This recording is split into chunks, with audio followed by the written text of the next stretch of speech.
Hello, everybody, and welcome back to Why Dietetics, episode 2. Today, I had the privilege of interviewing another classmate of mine. Her name is Valeria Robles. She goes by Val. She is a transfer this year. We just met a few months ago now. Oh my god, this semester is flying. And she is from Canada. She's absolutely lovely. I'm really excited to share our conversation with you. We talk about all things health at every size, quarantine, bread making, focaccia, the transition from living in Canada to going to school in the States, what that's been like, and some changes we'd like to see in the profession going forward. We also briefly touch on the utilization of dietitians as influencers and the ethics of marketing products to clients slash patients. And it's a really interesting conversation. I think that it's something that everybody should be considering, especially in this age where marketing is no longer really traditional. It's more so done through influencers and a lot of social media. Yeah, it is a great conversation. I was super lucky to sit down with her. Really quickly about my personal life, I tend to record these episodes during weeks that I am super, super busy. And I do it every other week, so I'm really not sure how, that keeps happening. It's only happened twice. But again, today I worked a 4 a.m. shift. My body is so confused. It's beautiful and sunny outside, but I can't get myself out of bed because I'm so tired. And another update is that I had a breakdown on Friday. I'm fine. But I went to Home Goods. And at Home Goods, I bought a stovetop espresso maker. And let me just tell you, life will never be the same. It is the best $7 item I have ever bought. I don't know how I got this far without it. I'm making lattes multiple times a day now. Anyways, I hope you enjoy my conversation with Val. I'll see you in a couple weeks. Well, I'll see you at the end of the episode, and then I'll see you in a couple weeks. Enjoy! Also, just a really quick trigger warning for anybody who may be sensitive towards diet talk and weight loss talk. We do speak on that for a few minutes in this episode, so if you feel like that's something that won't sit right with you, please just either skip over that section once you start hearing us get to it, or just skip this episode. That's totally fine, completely understand. Not everybody here is a dietitian or wants to talk about weight loss and the ethics of that in the practice. Another quick note is that I did have a couple audio issues in this episode. Please forgive me. I'm getting used to it. You might hear some echoing just because my audio was recorded on my end and on Val's end, and that is no fault to her at all. I just forgot to tell her to wear headphones, so I'm so sorry, Val. But I think it worked out totally fine. It's not echoey in too many parts, and we didn't talk over each other a lot, so it lined up pretty well. Just be wary that it's not a ghost in the room if you start hearing a weird echo. I hope you enjoy the episode and enjoy Val's lovely personality and everything that she brings to the world of dietetics.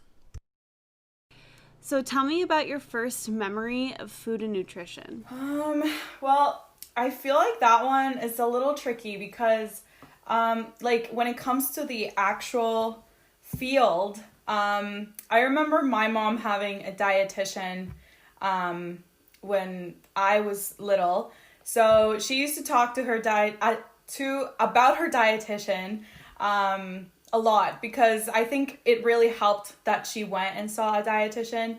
So I knew about this dietitian. I talked to her once and I thought she was so smart. And so that's how I actually got into it. That's how I think it started. So yeah, that's my first memory, I think, of the actual field of food and nutrition. Food and nutrition, I mean, I love food though, so that's also another memory. So I like to try new foods and such, so I was always interested in knowing more about it too. Was food a big thing in your household growing up? A big thing. So I don't know if you know this, but my family is Mexican. That's our background. And so we lived in Mexico for a long time, and I think part of our culture, all of our culture basically is surrounded by food. All of our traditions, there's always food. We have jokes that grandmas just offer you food and you're done, and they offer you more food until you can't eat anymore. So yes, food has always been a part of like everything, and I think that's where it kind of came from. It's been so ingrained in my culture, and yeah. That's awesome. Yeah. Can you give us like a timeline of your relationship with food, like going from when you were younger and just eating as part of the family, and then getting into nutrition and food and focusing on it as a little bit more of a career opportunity to now? For sure. So when I was a child, I guess like I didn't really think about it. It was always provided, thank goodness. So I always had this like good relationship with food, I feel. Then I became an athlete when I was, well, not an athlete. I guess I just got into sports and stuff when I was like in elementary school, a little bit of middle school there. So I feel like I started eating a lot more because I was always hungry. I was always on the go. So that was a big change there, and obviously like growth. I was growing so fast. So yeah, I remember that being a big change. And then once I started going into high school and university, I feel like I had so much of a workload, or I guess that's how it felt. I don't know anymore. I feel like this is a lot of work, so I don't know. But anyways, when I was there, I feel like my relationship with food changed. Especially when I went to university, my food was provided for me because I was living in a residence for a long time. So everything was made for me, and I would just go and purchase it. So I thank goodness we had a really good cafeteria. So yeah, but right. But my so I guess in that sense, everything was so much more available. So I didn't really have that connection, even though my degree was a food and nutrition degree that I did for my bachelor's. I wasn't cooking. I wasn't making my own meals. So I felt like I lost that connection a little bit. So I would just go and purchase my food, and that was it for 4 years. So then I actually just moved out from that like this past year. During quarantine, it changed a lot. That was this year, beginning of this year. I feel like I was in my house with my family of 5, and we were just eating because we were bored and we weren't really doing much at all. Mm-hmm. Sorry. And so we were just sitting around watching TV, trying to find new hobbies, and just eating all these snacks and things because we were bored. And now that I'm here, I've moved to Buffalo. I have my own apartment. I cook my own food, and I feel like my relationship has improved a lot now, because I get to decide what we eat, and I'm always busy too, so I don't feel like I'm necessarily just eating because I'm bored. Mm-hmm. So I do feel like that has improved it a lot. I've been, making healthier choices. I've been getting back into cooking my own food, which is a lot of fun for me. I love cooking, trying new recipes and such, and yeah, so it's improved a lot, I think, in the past few months. So yeah, that's a little bit of the timeline. It's a little scattered, but well, I mean, I feel like everybody's will be scattered in some capacity. But I like what you mentioned about living in the residence halls, because I did last year for my first year at Duville as well. And it was so funny when people would be like, so why don't you cook? And I'd be like, well, because I'm living in a dorm. I cooked a lot still, even though I did live in a dorm. But I had a kind of a disconnect, and I was like, well, because food at this point is literally just to keep me alive. I go and eat dinner with my friends. I don't think about it because I'm thinking about it all day. So thinking about it during my meal times is pretty much the last thing I want to do. I agree. It became more of a social thing when I was in uni. I did live in res for 4 years, and then I didn't have a kitchenette. I didn't have I basically just had a microwave and an oven sometimes if we needed it, but it was in a lounge, so it was shared with a lot of people. So in my actual room, all I had was a bed and a sink and a washroom. That was it. So there was no cooking going on. So for us, it became more of a social thing. So if we wanted to gather with our friends and like talk for a little while, forget about school for a second, we would go and have food, and we would just purchase it because that was the only way to do it. So yeah. And it's like something we can't necessarily get rid of as dietetic students. It's something that's always going to be like in the forefront of our mind.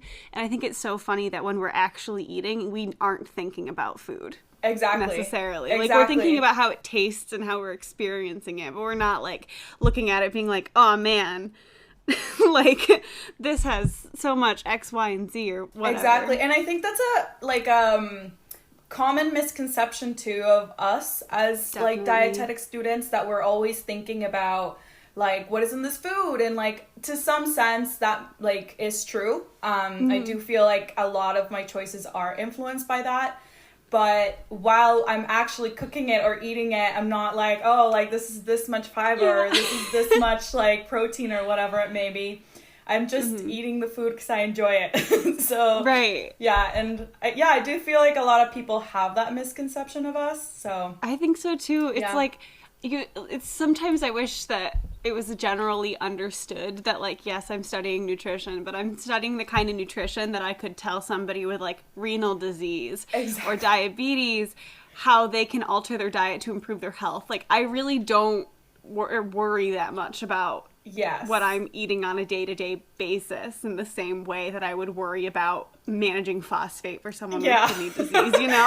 It's like, very interesting. I think it's a healthy way to think about it. Just like, I agree. Yeah, just kind of like distance yourself from that a little more, because otherwise you're always just thinking about it. And because this is our degree, this is what our life is. So I think it's just important to like distance yourself a little bit from those thoughts of what's it can get unhealthy really quick too. I think if you spend too much time and energy thinking about what you're putting on your own plate. I agree. And everyone else's plates.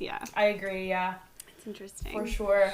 So while you were in quarantine, this is not like a question I thought about before, but like, did you have anything that you would make or eat like repeatedly for fun? Yes, absolutely. So I have always loved cooking, and one of my favorite things to do is make bread. I like baking, so like I like both, but I think that during quarantine, because there was so much time, and I think a lot of people did this because they were always out of flour, they were always out of yeast at the store.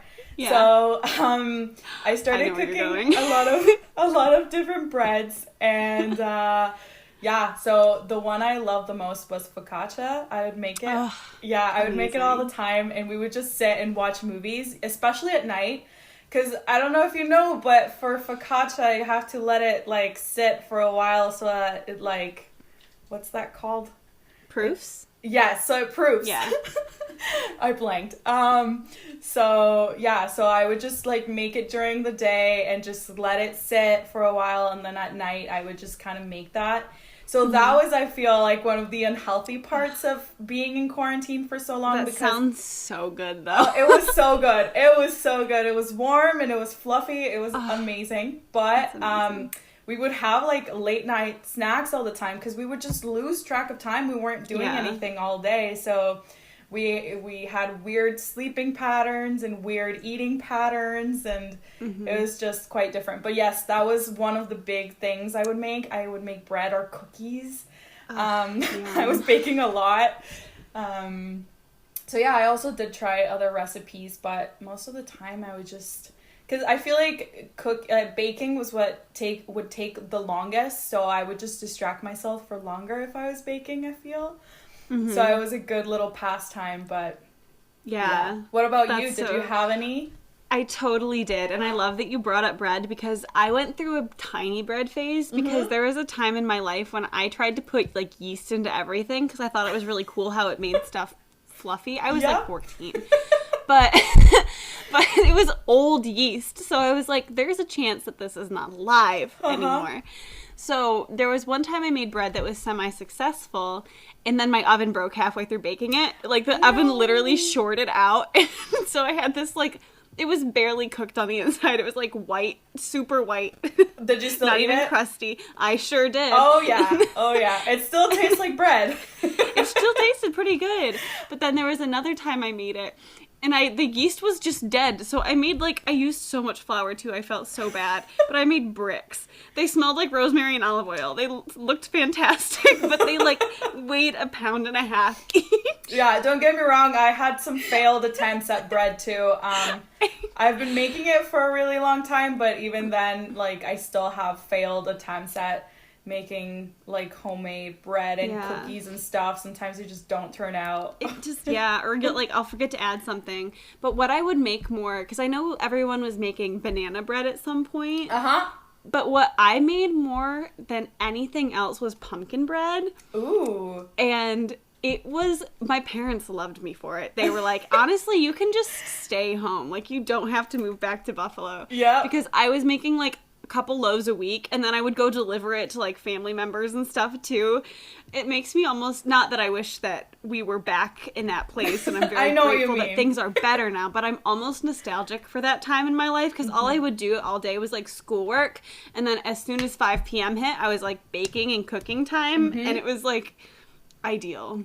Yeah, ideal. I think quarantine, obviously not a good thing, but No. It served as a break for the first month or so. Yeah. And from school and stuff, because I was so overwhelmed with undergrad, and it was my last year as well. So I was like, well, okay, this is really bad, but at least it's a little bit of a break. But then after that, it just got repetitive. So I would just look for different recipes and things to make so I could have something to do. Yeah. So yeah. What was that like, though? Going from being in your senior year or your last year of university to being in quarantine and then moving to a different country? Okay, so that was a transition. So let me just walk imagine. you through my first year. So, I mean, Yes. my fourth year. Okay. My fourth year in uni, I had to apply for postgrad.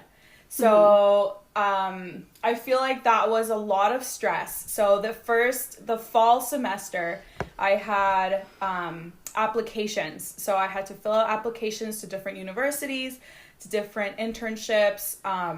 That's when I decided to apply to GUville too, where we're studying now. And it was a lot of stress having to deal with that, as well as dealing with just school and other assignments that I already had. And then on top of that, I had to focus on applying and making essays and getting reference letters and such. So then after that, during the spring semester, everything started going down with COVID and all these other things. And it was also that part of the stress of waiting for interviews, the stress of doing interviews once you got an interview. So it was getting prepared for interviews, getting all your documents in place if you were gonna go to grad school after all, if you got an internship or so, deciding whether you wanted to do it right away or if you wanted to wait a year or whatever it may be.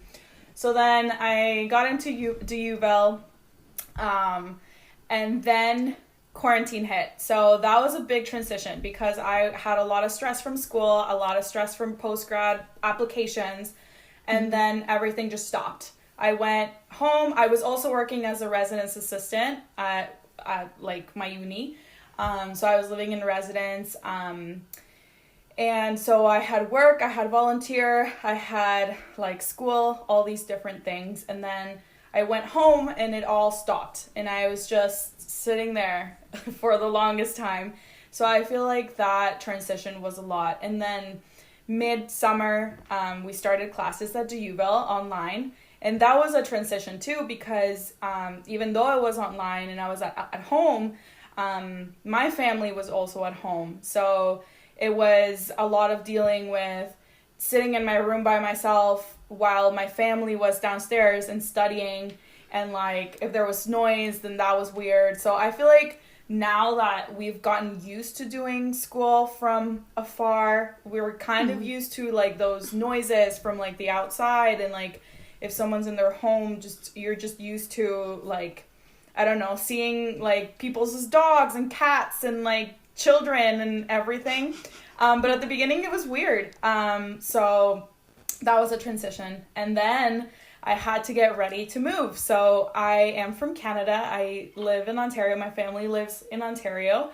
So I had to get all of my documentation ready to come here. And that was a struggle because all offices were closed for a really long time. Yeah. So I had to get my documentation, and it was a mess. So after all that was done, I moved to Buffalo by myself. My parents aren't American citizens, so they cannot cross the border. So I moved here, I got settled in, and then I started school, and that was also a transition. It's been a lot of transitions this year.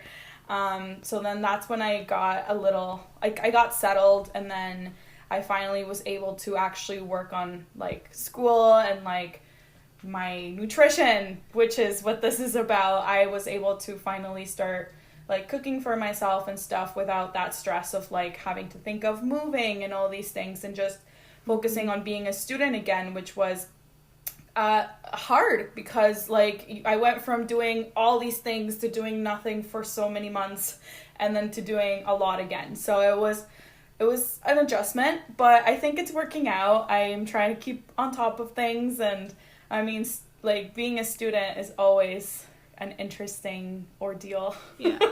Yeah, and especially because, like, the learning environment, I'm sure, is much different from what you experienced at your uni. Because Duville is such a small college, and you went to, like, a bigger school. Yes. So that's also a huge transition. Mm-hmm.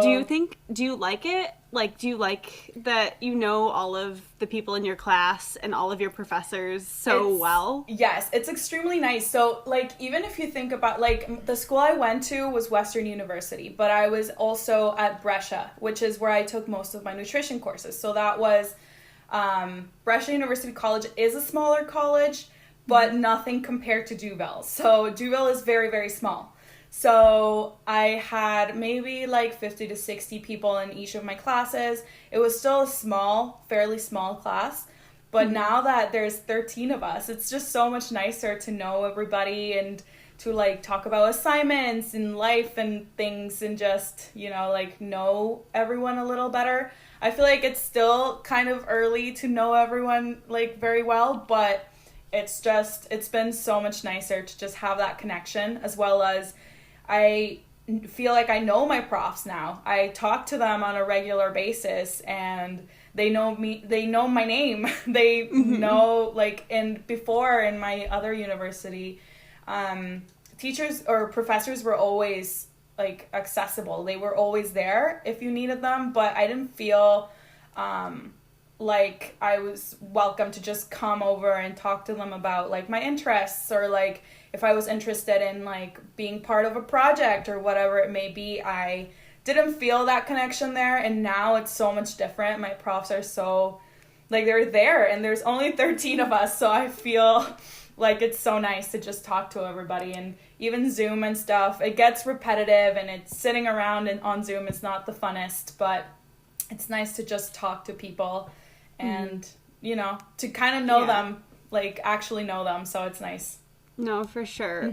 Can you explain a little bit more, mostly just for me, because did you go to two schools, or is it, like, one school that has, like, a different camp? I'm confused. I got you. Yeah, it's a confusing concept. So the school that I applied to and went to was Brescia University College. So that is located in London, Ontario. And Brescia University College has an affiliation with the University of Western Ontario. So there are 3 colleges in London, Ontario that have an affiliation with Western, and they're all in the same little campus. Well, I shouldn't say little. Like, Brescia is a little campus, but Western is a city. It's like a city of its own. So then so basically when you're a Brescia student, you're also considered a Western University student because of that affiliation. So Western University students have all these bigger classes usually because they're a really, really big university. So, for example, for my first couple of years, I had a lot of like basic science courses. So I had all my microbiologies, chemistry, all the physiology courses, biochemistry, organic chemistry, all those like sciences I took at Western University. And those classes were really, really large. So they were like 600 people plus in each class. And we would sit in a big auditorium and just have our class like that. Just a lecturer at the front. Our professors would just stand with a microphone and a couple big screens, and they would just project whatever they were talking about. So those classes were very interesting. That was a big adjustment from high school because it was so many people in one class, and like you were pretty much a number. You were a number because you really didn't have much of a connection with the prof.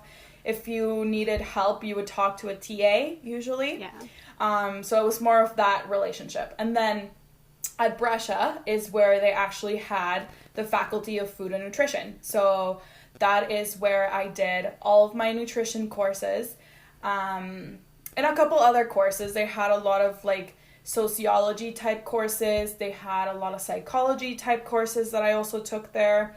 So a lot of those classes were smaller. They were like 30 to 60 people maximum. Some of them were like a little smaller than that, but for the most part around, I would say 30 to 40 people, maybe. So that's why I went to 2 colleges. So I graduated from both. I had basically 2 virtual graduations.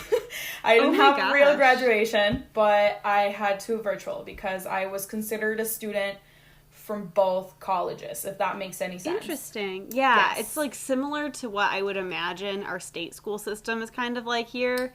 Like we have a unit, like a network of state schools. You don't go to both. That's the thing that's different. But it's like you're affiliated with the SUNY system. You go to a SUNY college. Okay. But this, I don't know. I see what you mean. Yeah, there's a little bit of similarity there. Yeah, the only thing I would say is I did take courses in both college or both university, college, whatever. So, yeah, and then Brescia is a university. It's called a university college or a college university, whatever. So that's strange, but it is a university. So I was part of 2 universities. I graduated with 1 degree from 2 universities. So it's a little weird. Cool. It's a little strange, but it is confusing because I say I went to Brescia, and then sometimes I say I went to the University of Western Ontario, which is, it gets confusing, but I went to both. No, I get it. I think I'm with you now. I understand. Yes. Yeah, so that's how I've it always works. been like thinking about that because sometimes you'll say like both in the same conversation, and I'm like, how? Yes. How did that happen? Yes. So that's how it happened.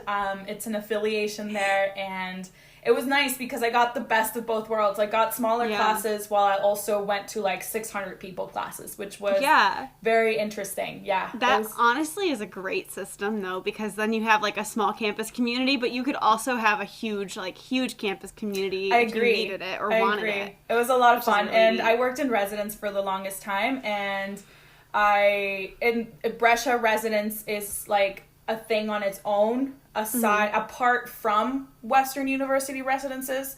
So we had, and I should say too, Brescia University is an all-girls school. Oh, cool. All girls, and it was so much fun. We had an all-girls residence. It was all girls. And then Western University obviously is like co-ed. So there were boys there. So it was a lot of fun to just have that little bubble of girls up in a hill because Brescia's up on a hill. So we would just like stay in our little castle. It looks like a castle. So it's very cute. That's so fun. I love that. Yes, it was a lot of fun. Good times, definitely for sure. Yeah. So pivoting a little bit, I want to talk about your Instagram page. Yes. So what made you want to start, like, it's not a blog, but like it can be considered, what made you want to start a social media presence for yourself? Yes. Outside of just what DUville has or outside of just what your university had? Yeah, so I've had the idea for a while to start an Instagram account to just share information that I feel is more relevant to nutrition than a lot of people who aren't in food and nutrition share. So I just thought a lot of the misinformation that I hear from people who are close in my life that they have been reading on the internet, they quote a lot of things, or they ask me a lot of things that they've seen, and they ask me, like, is this correct? And all I can say is, no, it's not correct. These people are not in food and nutrition. They're probably not reading papers in food and nutrition. They're probably just following a certain diet, or like advocating for something they don't know enough about, is what I say. So I wanted to start a platform where I could talk about the things that I think are commonly asked about, at least from my family, from my friends, that there's a lot of misconceptions about. So that's how it started. I had this idea a couple of years ago, but I was always so busy.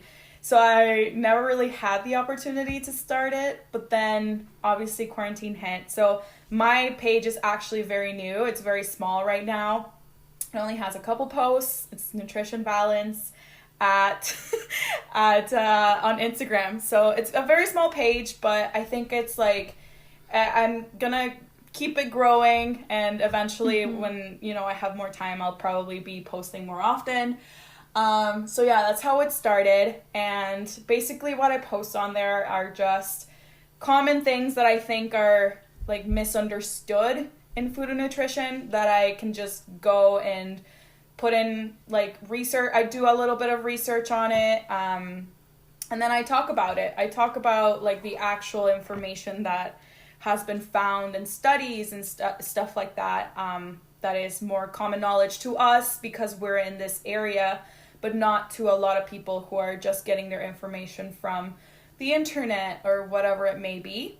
So I think having a source of information that from someone that is actually in the field is nice. It's like a good refresher from having all those fat diet, like, information sources and all these people like trying to promote things that it may just be for the money or whatever it may be. For sure. So yeah, I mean, like, it's been time and time again, it's been proven that the quickest way to make money in nutrition is to just pretend that you know the secret to like weight loss, but we're not actually providing any like tangible, essential information.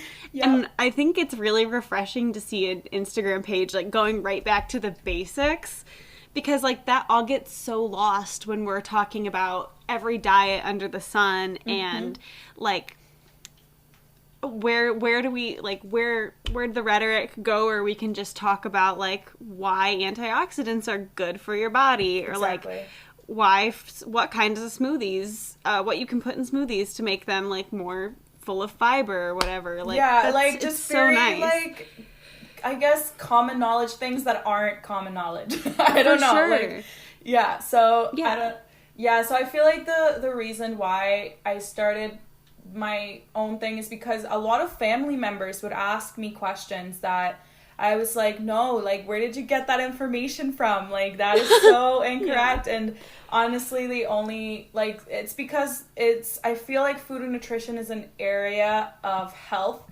that is so, like, widespread in the media and, like, all these things. But a lot of people who are promoting it are, like, definitely not qualified to be talking about this. And, and I feel like me as a student, I just thought, like, I'm not a dietitian yet, but I would hope that once I become a dietitian, I can actually address these things directly with people who come to me and ask me things like that. And, so I feel like an Instagram is just a good source of information. A lot of, like, my posts and stuff are shorter so that people don't have to be, like, reading lots of paragraphs and stuff. I also post all of my information in English and in Spanish, just because a lot of the people who I have in my social media right now are Mexican, or they're like family who also speak Spanish. So I like to put that information out there for them as well. if they don't speak English, to like understand the information a little better. So yeah, so that's a little snippet about my my Instagram. No, I love it. And I also love that you do it in both English and Spanish, because then you effectively make it accessible to double the amount of people. I agree. So Yes. that's something that, like, not everybody has the ability to do. And it's so nice to see, like, basic, well thought out nutrition tips. Thank you. But that can be accessed by, like, people who speak both languages, which is wonderful. So I think it all started because my family would ask so many questions. So once I started writing, obviously all my education is in English. So it was like common sense for me to just write things in English. But then I figured, like, most of the people who are reading this, or like at least half of the people who are reading this, are my friends and family who speak Spanish very well too. So, and may not have the best English. It depends. It like varies. So it's just nice to have that there for both people, like both groups of people, so that they can understand what I'm trying to say, what I'm trying to convey. No, for sure. Where do you think you want to take the page in the future? Do you have any ideas of what you want to do with it from here? I have thought about making videos. So I feel like Instagram is such a versatile like way to do things. So I've been thinking of doing videos, like short little clips, not like YouTube videos or anything yet, but just like adding, so I have more like ways to like provide more information and not having to have people read it. Because I feel like if someone's telling you something on a video, at least for me, I watch videos to like learn things, or like, I don't know, just for entertainment sometimes. And it's nice to not have to have someone read like a portion of information. I feel like it's more accessible in a way for people who are just scrolling through Instagram or Facebook or whatever it may be. So I do feel like I want that. And also, again, I am a student. So a lot of my time is consumed by readings from like school and like doing all these assignments. So right now I'm like, the time I'm putting into it is very small, because I don't have that like time to, spend on that. So I feel like eventually, once I'm done my schooling, I'll have more time to actually put into my page and like, I don't know, like do more for it. But yeah, so it's a small page, but I'm just keeping it going slowly but surely. Yeah, and you have it too, which is like half the battle is just getting it started and like posting the first few things. Yes. I know whenever like I post on my Instagram, I'm like, does anyone really want to see this? But like once you get over that hump of like creating things, it really makes it a lot easier.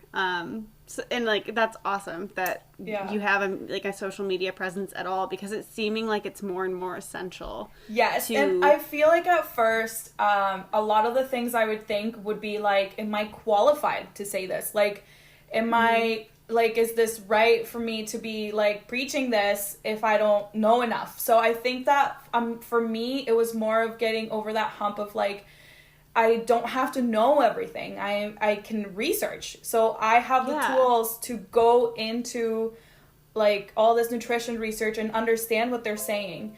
So I think that's a big part of it too. Just being able to have those tools to research and to understand that information and then put it into normal people words that everyone can understand. So I think just putting the information out there is part of it. And yeah, so no, 100%. I totally agree. Like, and think about it this way too.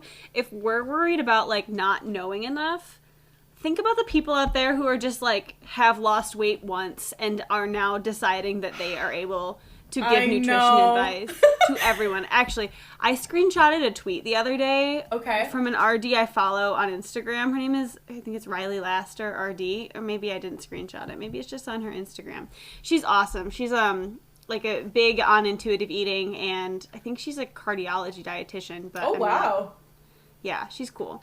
But she tweeted, "Has anyone ever lost weight and carried on with life, or is it a requirement to become an influencer and share your unqualified nutrition and fitness plans that are actually disordered?" Oh my gosh, it's so true though. I feel like everyone who loses weight, they're now qualified to give all of this nutrition information to all these people. Or if they're just born in a smaller body and have this like goal physique, and they might not even be working for it, but they're given this, and then it's basically like a career opportunity for them. It's very unhealthy, I think, and so unhealthy. It's interesting too because what may work for, say, like they had the healthiest way of losing weight or whatever it may be, that still isn't gonna work for everybody. So for them preaching, this is the thing that is going to make you skinny or healthier or whatever it may be, that is not going to work for everybody. So I feel like just generalizing these things is so unhealthy for everybody involved. So yes, to anyone listening to this, I love that this is a little outlet to put info like this out. Not everyone knows the secret. There is no secret. No. It's just a healthy lifestyle that we're trying to achieve for people, but it's all individualized. It's not a general thing that works for everybody. So that's very important. Weight loss doesn't have to be a nutrition goal too. Yes. That's the least of my worries ever if I was ever to see a patient. I'd rather think about so many other things. But nobody wants to hear that because weight loss sells so quickly. Yes, exactly. And you know what's funny? I feel like it's definitely ingrained in our culture, but when I tell people that I am in nutrition and dietetics, they're like, "Ooh, so you can make me skinny now? You can help me?" I'm like, that is not the purpose of this. I'm literally trying to, not, spread this information, this misinformation, and every single time, the first comment I get every single time I say I'm in dietetics is "Ooh, now you can help me lose weight," and I'm like, no, I can't. No, I can't. That's not my purpose. I don't want to. I don't want to. Just it's so unbelievably frustrating sometimes. I totally understand the misconception, and it's so normalized in our culture for that to be the first thing everyone wants when they think about food, but there are so many more interesting things that I have learned rather than help somebody change their body size. I agree. It's a whole thing. It's such a rabbit hole, too. I could talk about it for hours just because it is genuinely such a frustrating thing. I agree. And I wish that I could tell everyone I meet just no, you don't have to. It's okay. Yep. Health does not have to be about your body size. Absolutely not. And I think that's such a big misconception, but I could talk about this for hours. About body size and being healthy or not healthy. That's a full different thing. Anyways, but yeah. Do you follow any of the the intuitive eating or health at every size movements and rhetoric, and have you done research in that area before? So I've never done that much research for myself, but I think I was telling the story a couple weeks ago. I had a professor in undergrad who was a sports dietitian. I think she's the one who started my interest in sports nutrition because she is so passionate about it. And she would always say you can be overweight. I guess this is going to be kind of controversial, but you can be overweight and you can be healthy. You can have all of your vital signs and everything is completely normal. Everything can be good. You might not have any illness and you're not within the ideal body weight or whatever. So I do follow health at every size. There is one that is a little the name is a little more aggressive for people who aren't in the field and don't know enough about it. It's called Fit But Fat. So it basically is just a movement of people who are overweight or obese, but their health is intact, basically. Yeah. So So they're healthy people living at larger weights. I am not saying obesity is like the way to be or the way to go. No, yeah. I'm just no, saying I totally you get what can you're be saying. healthy at every size. And I think for us it's just moving from that like being skinny type like thinking to more of like healthy living, healthy lifestyle. Yeah, for sure. Yeah. No, I totally agree. And like that's where I personally, like, as a not practicing dietitian, as somebody who's practicing to be a dietitian, Yes. I guess. But, you know, somebody studying nutrition, I try to look at everything with a health at every size type lens because I never want to take a patient or a client and look at weight as the first marker of health because it's been shown through like there's studies that have been done, but even just like in our everyday lives, it's like you don't have to be a certain size to be considered healthy. Absolutely. There are so many other things to look at, and it's nice to hear and like continually be reinforced that like dietetic students are understanding and like practicing with that in mind, which is awesome. Yes, and I would hope all of us, and I think all of us have that same perception of you can be healthy at every size, and it just takes, it's just a matter of having a balance of your in your life of like making healthy choices and doing healthy like or having healthy habits, I guess, of like activity as well, because nutrition isn't a science of its own. It also like encompasses physical activity and like the person's environment. I think is a very holistic approach to health because we don't just look at like what is the person eating. It's also how is the person living, are they moving or not, what is their like everything in their lives we take into consideration, which I think is an aspect that is like very often missed in healthcare. We miss that opportunity to look at a person's environment as opposed to just what is in their chart right now. So yeah, I think it's a very important thing to just look at it, like look at the big picture as opposed to just looking at their like labs or whatever. I agree. You know? And I think it's so cool too because as dietetics students or as dietitians, we are so uniquely positioned to be the healthcare provider that does take those things into account more than any other, I feel like, provider in the like immediate clinical care system, but also as like outpatient. And I feel like we're underutilized because like because we do have that scope, and like we can, through somebody's food choices, you can tell so much about what's going on in their home life and how they may be moving, what they may be struggling with, if there's any mental health struggles that they're going through too. It's really interesting. Did it just start raining for you too? It did, yes. It's very aggressive. It is very aggressive. Yeah. It was beautiful a couple hours ago. Yep. Very I love Buffalo. interesting. Yep. That was so nice. I'm glad we got to talk about that because it makes me feel so happy. Yeah. So this next one is one that I'm like really proud of myself for thinking of.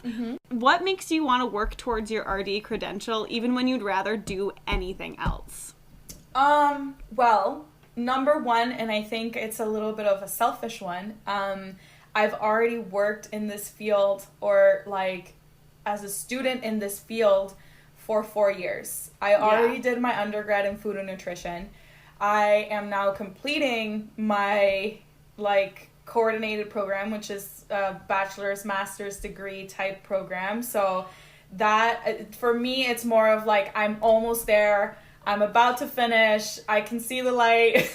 Yeah. So it's that one's a little selfish, but also I think that I've learned throughout these years in nutrition that I can help so many people through this field and like making healthier choices and things, and I can get there, and I think that and help them get to a better place and to have a better relationship with food, which I think is so important because food is like part of your everyday, of your every like so many of our things are like built, or activities are built around that of food. So just like being part of that choice, I think it's so important. So I don't know, I'm very passionate about this field, so I think that's what makes me keep going in my studies when it gets hard. Yeah. Because it does get hard, and I get Definitely. that. So yeah, part of it is selfish because I know I'm so close, but also I think it's just knowing that this, like, I can help so many people once I get there, and actually be able to work in this field. So yeah, I think that's that. I love that. That's so good. Yes. What's something about the field of dietetics that you think you might want to change? Or if you could change anything, what would it be? I think it's getting, like, I guess more, this is a hard one, you know, because I think we were just talking about it too. Just making sure that every dietitian is in that same page of, health at every size, and not trying to to have this mentality of like, if they're a lower weight or their ideal body weight, that means that they're healthier. So I think that's one of the things, just making sure that like all dietitians are on the same page, because being a dietitian does not make you like someone who is perfect in all nutrition information and like a perfect source, because I have seen so many people being a dietitian and like spreading misinformation, because like I don't know, like I feel like that happens a lot. It does, yeah. Which is very unfortunate, because it like hinders our credibility as people, and I think a lot of the time it comes from a place of wanting to make money. And a lot of people promote things that aren't necessarily like the best option for everybody or healthy. I don't want to mention any names or any brands or anything, but you know the brands. Yeah. Oh, yeah. I know. Oh, yeah. And a lot of dietitians actually like are sponsored by that, which is kind of crazy. I get why they are getting there. It's because of the money. And we all need it, so I get it. But and dietitians are underpaid, so I understand the drive, but it does frustrate me. It does frustrate me because it definitely hinders our credibility as like people who are knowledgeable enough to go and do more research, or to ask companies for more research. And I think that's a large part of it. I think I would change that if I could. But I know it's a hard one, because like everyone needs money, and everyone is like, I guess, vulnerable to companies just wanting to make sure you sponsor their like promote their product. Yeah. So that's definitely a big one. I would try to, I don't know, I guess inform them, but they probably already know. Oh yeah. I'm sure not everyone is fully aware, but I totally get what you're saying. And it is interesting too, because so many companies now are kind of understanding the importance of an RD credential, because it is being more recognized. But as a registered dietitian, like, we have to be able to look at best practices and say, like, okay, can I promote XYZ nutrition supplement? Yes. On good conscience, knowing that it might not be effective, period. Exactly. So it's really interesting to see, like, more influencer type dietitians on social media pushing product. Where I just feel like, even when we did the tour of the beef farm that we went on, I had even like a hard time seeing myself in that type of role, even though it's a totally valid role for a dietitian, just because it feels like being a salesperson. Yes. And that is not something that like I feel like I could do. That's not to say it's not for everyone, but exactly. Yeah, and I think like it varies too. So it depending on the product that you're selling as well. Like True. I like a lot of those like supplements, or like skinny making potions, or whatever it may be, like that goes so against what we stand for. And I think it's important that like people know that like that's not why we're here. We're just trying to like help people be in a healthier place in their lives, and it's not about like weight loss all the time. And I feel like that's such a big misconception. So I just like, and a lot of it is because a lot of people are promoting these secrets and potions and like magic. I don't know. They're all over the place. Yeah. I mean, I've gotten to the point where I block all the Instagram ads that come at me, so I don't get quite as many because I think the algorithm has finally picked up on the fact that I don't care. Yeah. But it doesn't make it any less frustrating to like hear about it from like friends and family who are like, "Hey, have you heard of this thing? It's supposed to do this." And I'm like, "It definitely doesn't do that." But no. Yeah. You can waste your money on it. Like, I understand why you would want to spend your money on it. Yeah, because it's marketed so, like, you know, nice. It's like, brilliant marketing. It's marketed so well, so definitely, like, whoever doesn't have that knowledge definitely will fall for it. Mm-hmm. And I think that's exactly why we as dietitians should advocate for, or like dietetic students, I should say, should advocate for like people looking for more information in reliable sources. Yeah. So, or asking a dietitian near you, whoever it may be, for actual information, because even if we don't have the information, we know how to get it and we know where to look. So for reliable sources and things that are actually like, I don't know, real and not just marketed like nicely. So most definitely. Yeah, real nutrition information is very rarely pretty. You know what I mean? Like, it doesn't wrap up well in a, like, because it's so broad and specified that I can't sum it all up. Yeah. In like a program to sell to somebody. And it's also incredibly basic for most people too. It's like, eat enough food. Yeah. Try to eat some vegetables if you have access. And if you have questions, talk to your doctor or registered dietitian. Yeah. But nobody wants to hear that it's that simple. No one wants to hear that there is no secret.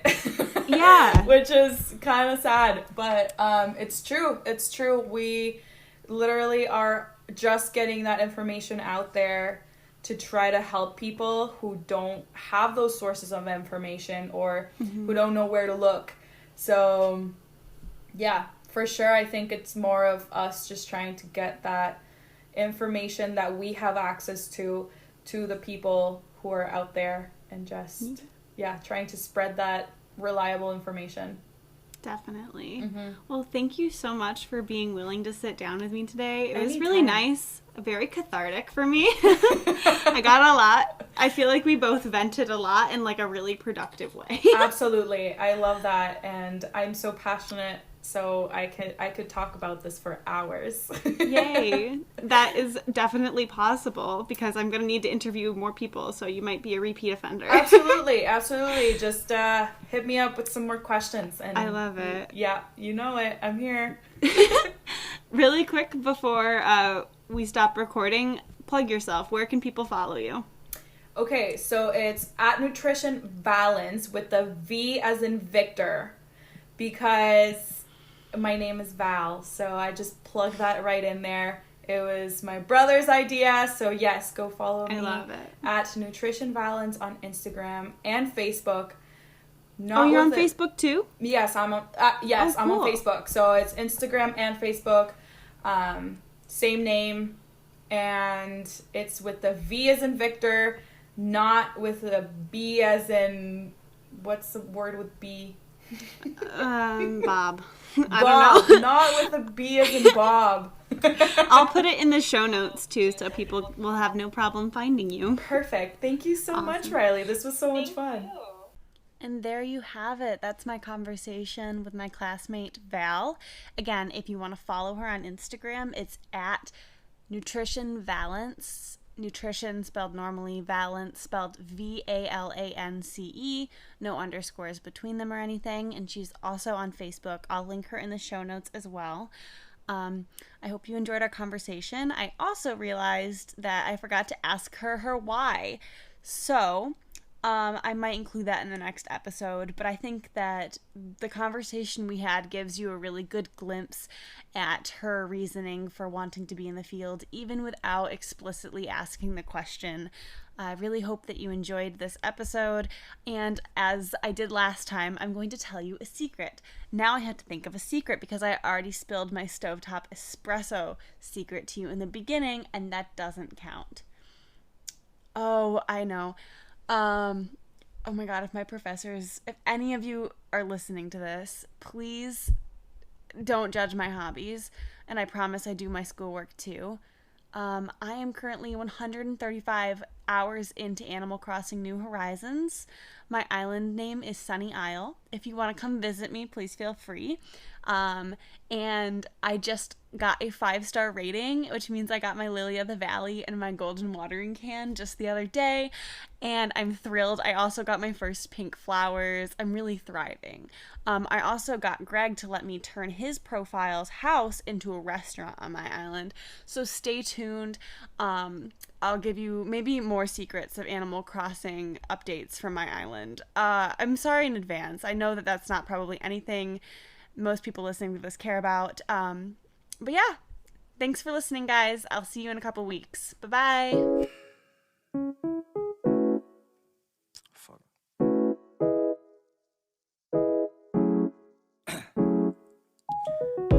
Down, yeah. I've been feeling so down, yeah. Can you tell me why? I'm down, yeah. No friends of mine around, yeah. Now I'm thinking might have caught the June blues. Yeah, I wanna drown myself inside the juice. Yeah, you know I keep on running from the truth. Was that not? I'm just a lonely fucking